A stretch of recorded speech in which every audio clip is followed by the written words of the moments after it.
In this video, now I am going to explain storage classes in C. So C language lo storage classes it's very important examination point of view, right? So మీకు కావాలంటే ఈ material నేను కింద description లో mention చేస్తాను. మీరు download చేసుకుని prepare అవ్వచ్చు examination point of view, right? Programs implementation చేస్తాను విత్ ప్రాక్టికల్ గా. What is the meaning of storage classes? ఎందుకు యూజ్ చేయాలి అంటే చూడండి, మీరు ఒక వేరియబుల్ డిఫైన్ చేసిన తర్వాత వేరియబుల్ తాలూకా life time, visibility, memory location and by default values ఇవన్నీ మీరు ట్రాక్ చేయాలి అని అనుకుంటే స్టోరేజ్ క్లాసెస్ యూజ్ చేయాలి, రైట్? సో అదే ఇక్కడ ఇచ్చారు చూడండి. Storage classes in C are used to determine the lifetime, visibility, memory location and initial value of the variable. So variable తోటి డీటెయిల్స్ అన్ని మీరు ట్రాక్ చేయాలి, ఓకే? సో డిఫైన్ చేయాలి, డిటర్మిన్ చేయాలి అని అనుకుంటే అలాంటి కేసెస్ లో స్టోరేజ్ క్లాసెస్ ని మీరు రిఫర్ చేయాల్సి ఉంటుంది. సో ఇక్కడ by default 4 types of storage classes ఉన్నాయి. ఫస్ట్ వన్ చూడండి, ఇక్కడ automatic storage classes, external storage class, static storage class and register storage class. ఇలా 4 డిఫరెంట్ టైప్స్ ఉన్నాయి. సో ఒకసారి ఇక్కడ నేను డయాగ్రామ్ మెన్షన్ చేశాను చూడండి. First one automatic storage class తీసుకుంటే కనుక నా ఆటోమేటిక్ వేరియబుల్ కి స్టోరేజ్ స్పేస్ ర్యామ్ లో స్టోర్ అవుతుంది. మెమొరీ అంటే చూడండి, ఇక్కడ ఇంట్ ఏ అని డిఫైన్ చేస్తే ఇదేంటి, బేసిక్ గా it is the declaration of variable కదా. సో ఇలా డిక్లేర్ చేస్తే ఇది ఆటోమేటిక్ వేరియబుల్ అవుతుంది, ఓకే? సో మీరు ఇక్కడ బై డిఫాల్ట్ ఇక్కడ ఆటో అని మెన్షన్ చేయనా చేయకపోయినా it is the automatic variable, right? So ఇలా డిఫైన్ చేస్తే కనుక ఇలా డిక్లేర్ చేస్తే ర్యామ్ లో ఒక స్పేస్ క్రియేట్ అవుతుంది, ఓకే? సో అది యాక్చువల్ దాని మీనింగ్. వేరియబుల్ వాల్యూస్ తీసుకుంటే వాల్యూ ప్రింట్ అవుతుంది. ఇన్ కేస్ ఆఫ్ వాల్యూస్ కనుక మీరు మెన్షన్ చేయకపోతే గార్బేజ్ వాల్యూ ప్రింట్ అవుతుంది. ఓకే, ఇవన్నీ మీకు ప్రాక్టికల్ గా ఎక్స్ప్లెయిన్ చేస్తాను. Let me complete the outlines.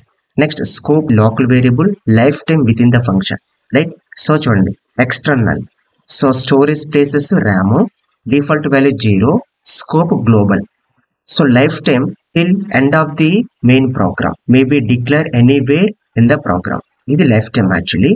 So static variable storage place RAM, by default value 0 and scope local and global రెండు ఉంటాయండి. ఇక్కడ static local variable and static global variable 2 ఉంటాయి. Next one ఇక్కడ life time till end of the program, return value between multiple functions calls. Next one register.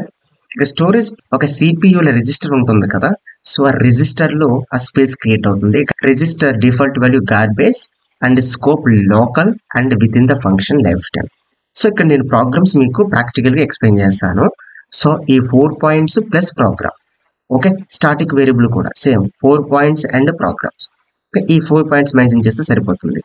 చూడండి, ఈ వీడియోలో automatic variable గురించి explain చేస్తాను and static variable also I will explain and register variables కూడా explain చేస్తాను. But ఇక్కడ external variables గురించి explain చేయని ఈ వీడియోలో, ఎందుకంటే ఆల్రెడీ నేను మన ఛానల్లో టైప్స్ ఆఫ్ వేరియబుల్స్ కాన్సెప్ట్స్ లో క్లియర్ గా ఎక్స్ప్లెయిన్ చేశాను. ఓకే, ఒకసారి వీడియో చూడండి. ఎక్స్టర్నల్ వేరియబుల్స్ ఎక్స్ప్లెనేషన్ కావాలంటే మన ఛానల్స్ లో టైప్స్ ఆఫ్ వేరియబుల్స్ క్లియర్ గా ఎక్స్ప్లెయిన్ చేశాను. ఆ వీడియో చూస్తే కనుక వాట్ అబౌట్ ఎక్స్టర్నల్ వేరియబుల్స్ క్లారిటీగా మీకు అర్థమవుతుంది, right? So let me complete automatic variable, static variable and register variables. ఇవి ఎలా ఇంప్లిమెంటేషన్ చేయాలి ఇప్పుడు ప్రాక్టికల్ గా మీకు ఎక్స్ప్లెయిన్ చేస్తాను. But before going to the practical implementation, మన ఛానల్లో వీడియోస్ లైక్ చేయడం అనేది మన జన్మ హక్కు అండి, ఓకే? రైట్, ఇప్పుడు చూడండి, ఇక్కడ నేను ప్రాక్టికల్ గా automatic variable, static variable, register variables clear గా ఎక్స్ప్లెయిన్ చేస్తాను మీకు. సో యాజ్ యూజువల్ గా మీరు హెడర్ ఫైల్ సెక్షన్ మెన్షన్ చేయండి, stdio.h. Next one hash include conevo.h, right? చూడండి, ఇలా డిఫైన్ చేసిన తర్వాత మీరు చేయాల్సిన ప్రైమరీ టాస్క్ ఏంటంటే మెయిన్ ఫంక్షన్ ఒకసారి డిఫైన్ చేసేయండి. ఫస్ట్ నేను ఆటోమేటిక్ వేరియబుల్ డిఫైన్ చేస్తున్నాను. సో ఆటోమేటిక్ వేరియబుల్ చూడండి ఒకసారి, ప్లేస్ చూడండి ఒకసారి, scope local means what, with in the main function are functions లోపల డిఫైన్ చేయాలి. Outside of the main function are out side of the function define చేయకూడదు, okay? ఈ automatic variable. So ఇంట్ ఏ is equal to 4 అని తీసుకుంటా. ఇలా తీసుకుంటే it is called automatic variable.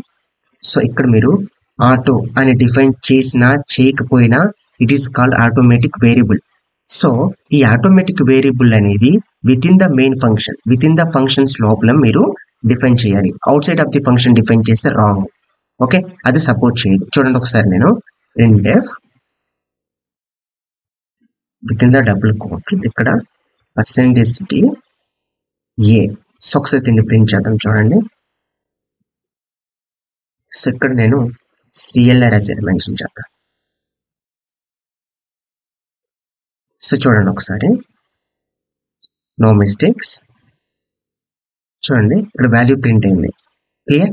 So 4 value print అయింది. ఇది actually automatic variable. In case of నేను ఇదే కంటెంట్ నేను గ్లోబల్ మెన్షన్ చేసి సపోర్ట్ చేయదు. చూడండి ఒకసారి చెక్ చేద్దాం. గ్లోబల్ అంటే out side of the main function కదా. ఇక్కడ నేను auto int a is equal to 4 అని తీసుకుంటా. చూడండి, ఓకే, చూడండి, నాట్ అలౌడ్ హియర్, సపోర్ట్ చేయాలి. ఆటోమేటిక్ వేరియబుల్స్ కి విత్ ఇన్ ద ఫంక్షన్స్ లోనే డిఫైన్ చేయాలి. క్లారిటీ? ఇది ఫస్ట్ పాయింట్. సెకండ్ పాయింట్ ఏంటి? బై డిఫాల్ట్ వాల్యూ అంటే ఇక్కడ వాల్యూస్ కనుక మీరు మెన్షన్ చేయకపోతే ఇప్పుడు ఏమవుతుంది చూడండి ఒకసారి, గార్బేజ్ వాల్యూ ప్రింట్ అవ్వాలి, అంతే కదా. రైట్, ఎస్, చూడండి గార్బేజ్ వాల్యూ ప్రింట్ అయింది. 0 ప్రింట్ అవ్వలేదు, గార్బేజ్ వాల్యూ ప్రింట్ అయింది. Next third one with in the main function తీసుకోవాలి. నెక్స్ట్ ఈ విత్ ఇన్ ద ఫంక్షన్ లోనే ఉంటుంది life time. Next one static variable చూద్దాం. ఇక్కడ స్టాటిక్ అని కీవర్డ్ అప్లై చేస్తే చాలు, స్టాటిక్ వేరియబుల్ అయిపోతుంది. Okay, it is the static variable. Okay, static variable చూడండి లోకలే కదా. ఒకసారి చూడండి, స్టాటిక్ వేరియబుల్స్ కి లోకల్, రైట్. సో అంటే విత్ ఇన్ ద ఫంక్షన్ లో తీసుకోవాలి. వాల్యూస్ మీరు మెన్షన్ చేయకపోతే గార్బేజ్ వాల్యూ ప్రింట్ అవ్వదు, బై డిఫాల్ట్ 0 ప్రింట్ అవ్వాలి కదా. ఒకసారి చూద్దాం, ఇది కూడా విత్ ఇన్ ద ఫంక్షన్స్ లో తీసుకోవాలి. సో ఇక్కడ ఒకసారి వాల్యూస్ తీసుకుందాం. చూడండి, ఈజ్ ఈక్వల్ 4 మెన్షన్ చేస్తున్నా, 6 మెన్షన్ చేద్దాం. ఓకే, రైట్, 6 ప్రింట్ అయిందా. సో వాల్యూస్ మీరు రిమూవ్ చేస్తే ఏమవుతుంది ఒకసారి చూడండి, 0 ప్రింట్ అయిందా. గార్బేజ్ వాల్యూ కాదు, 0. స్టాటిక్ వేరియబుల్ కి బై డిఫాల్ట్ 0, రైట్. చూడండి ఒకసారి, స్టాటిక్ వేరియబుల్ కి బై డిఫాల్ట్ వాల్యూ 0 ప్రింట్ అయింది కదా. సో లోకల్ లో తీసుకున్నాం కదా, రైట్. సో ర్యామ్ లో క్రియేట్ అవుతుంది ఆ స్పేస్, ఓకేనా, ర్యామ్ లో క్రియేట్ అవుతుంది. సో లైఫ్ టైం అనేది same with in the main function ఉన్నంత వరకు ఆ వేరియబుల్. ఓకే, నెక్స్ట్ వన్, ఇక్కడ మీరు కావాలంటే ఈ స్టాటిక్ వేరియబుల్ ఓకే బయట కూడా డిఫైన్ చేయొచ్చు. చూడండి, ఈ బయట కూడా డిఫైన్ చేయొచ్చు. ఇక్కడ చూడండి, ఇక్కడ ఇలా మెన్షన్ చేసిన తర్వాత ఇక్కడ static int a is equal to 9 అని తీసుకుంటున్నాం. సో ఇలా కూడా డిఫైన్ చేయొచ్చు, బయట గ్లోబల్ గా డిఫైన్ చేయొచ్చు స్టాటిక్ వేరియబుల్ కూడా. ఓకే, నో ప్రాబ్లం, ఎగ్జిక్యూట్ అవుతుంది. ఒక స్టాటిక్ వేరియబుల్ కి ఛాన్స్ గ్లోబల్ గా కూడా డిఫైన్ చేయొచ్చు, రైట్. సో చూడండి ఒకసారి, నో మిస్టేక్, చూడండి 9 వాల్యూ ప్రింట్ అయిందా, రైట్. సో స్టాటిక్ వేరియబుల్ కావాలంటే out side of the main function కూడా డిఫైన్ చేయొచ్చు. Okay, right. Next one register, చూడండి లోకల్ లో తీసుకోవాలి. Okay, only with in the function. Okay, global గా తీసుకోవడానికి లేదు. స్టాటిక్ వేరియబుల్ గ్లోబల్ గా తీసుకోవచ్చు, బట్ ఇక్కడ register only local variable and by default value garbage అండి. ఓకే, 0 కాదు. ఒకసారి చూడండి, ఇక్కడ మీరు ఏం చేస్తారంటే ఇదంతా రిమూవ్ చేసి స్టాటిక్ రిమూవ్ చేసి రిజిస్టర్ అని డిఫైన్ చేయాలి.